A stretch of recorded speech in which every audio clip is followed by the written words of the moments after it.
Salut Sébastien, comme convenu, je te montre ton swing un peu sur toutes tes coutures grâce à Gears. Donc là, on te voit de face, de profil.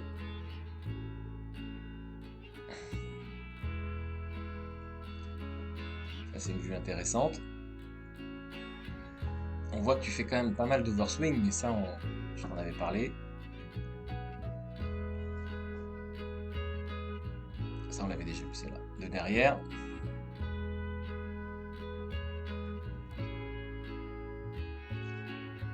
du dessus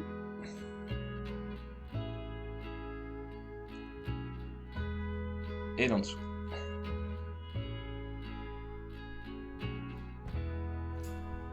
Alors déjà, on peut parler de ton image à l'impact. Donc ça, c'était dans tes premiers coups, hein. D'accord? On voit que le bras, la main droite, tu vois, est plutôt cachée par ta cuisse droite. D'accord? Alors que si on prend, tu vois, un joueur professionnel comme Sergio, lui à l'impact, tu vois, c'est le contraire.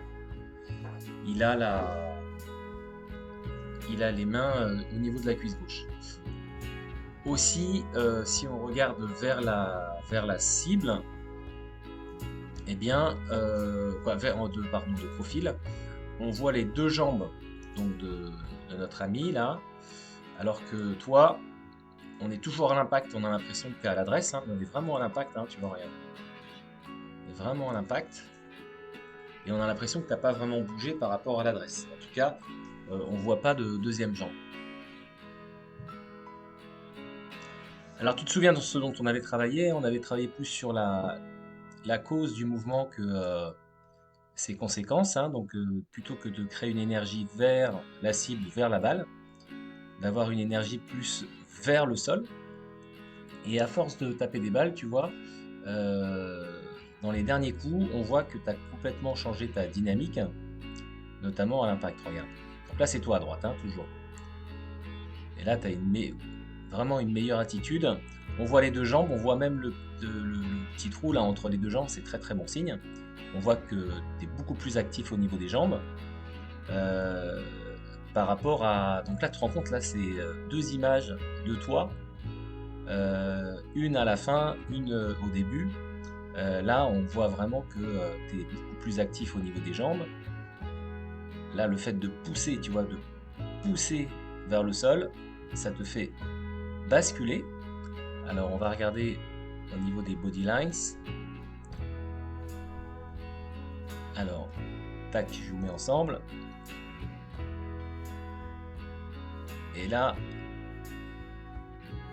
alors, les hanches ont tourné. Alors, on voit que tu vois que tu as gagné un petit peu en bascule quand même. Tu as gagné en bascule. Donc en compression, on voit que ta tête est légèrement plus en résistance. Et surtout, tu es beaucoup mieux ici. Euh, donc c'est l'idée selon laquelle donc il faut absolument créer un levier en fait, tu vois, un levier vertical dans dans la gravité, euh, plutôt que de pousser misérablement ses mains vers la cible. En fait, il faut swinger la canne. Alors pour la swinger, avec la main droite, hein, tu sais, tu viens pousser dans la gravité, ici, là, donc derrière la balle, et c'est ça qui fait partir la canne. Il faut surtout pas horizontaliser ton geste. Et du coup, on va avoir deux conséquences complètement différentes. Alors là, on voit que les swings se ressemblent un petit peu quand même si ton bas du corps a mieux travaillé. Donc c'est à bosser pour que vraiment on retrouve, par exemple, je veux dire, tu vois, quand je vois ton club qui arrive ici, là, d'accord?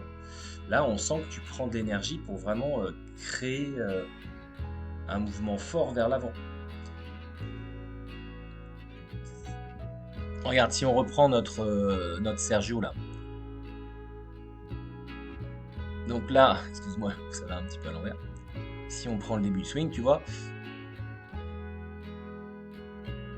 la différence entre sa montée, tu vois, il est là. En fait, lui, qu'est-ce qu'il fait? Il va en haut et il descend. Toi, tu vas dans ce sens-là pour aller dans ce sens-là, tu vois. Donc du coup, tu as besoin forcément de prendre un plus grand élan. Regarde. Lui, il est là, il pousse, il pousse, il pousse, il pousse. Donc il pousse sur son bras ici, à ce niveau-là. Là. Alors que toi, tu vois, tu prends d'énergie pour aller vers l'avant. Alors, autre chose aussi intéressante, tu vois le démarrage de Sergio ici à droite, tu vois, le club, tu vois, il est toujours devant les mains, là, à peu près, hein, d'accord, à ce niveau-là. Toi, quand tu vas démarrer, tu vas... Alors, attends, on va mettre en overlay. Tu vois, tu vas faire un mouvement très vers l'arrière. Alors que Sergio... Alors, tu vas croire qu'il est un petit peu vertical, mais... T'as vu un peu sa canne, ce qu'elle fait là? Ça, c'est la pesanteur qu'on trouve, tu sais, sur celui qui coupe du bois avec sa hache. Tu sais, il prend son élan vers le haut, tout d'un coup, il y a une petite pesanteur et bam! Ben là, c'est exactement pareil. Pourquoi il y a cette petite pesanteur là? C'est parce que justement, il va vers le sol. Il pousse vers le sol. Il pousse pas vers la cible, tu vois, ou vers la balle. D'accord? Donc le démarrage, donc, il est plus vertical au début et après il s'horizontalise. Bon, on aura l'occasion d'en reparler, Sébastien. Médite un petit peu sur tout ça, surtout sur la cause du geste. Pense aux exercices que je t'ai donné à faire, notamment pour essayer de trouver de la fluidité et surtout pousser sur cette canne pour qu'elle s'ouvre. En fait, l'idée c'est qu'on pousse vers le bas pour que la canne avance. Voilà, c'est le principe du balancier. Et pousser toujours dans la gravité. Il faut trouver la gravité. Voilà Sébastien. Allez, à bientôt.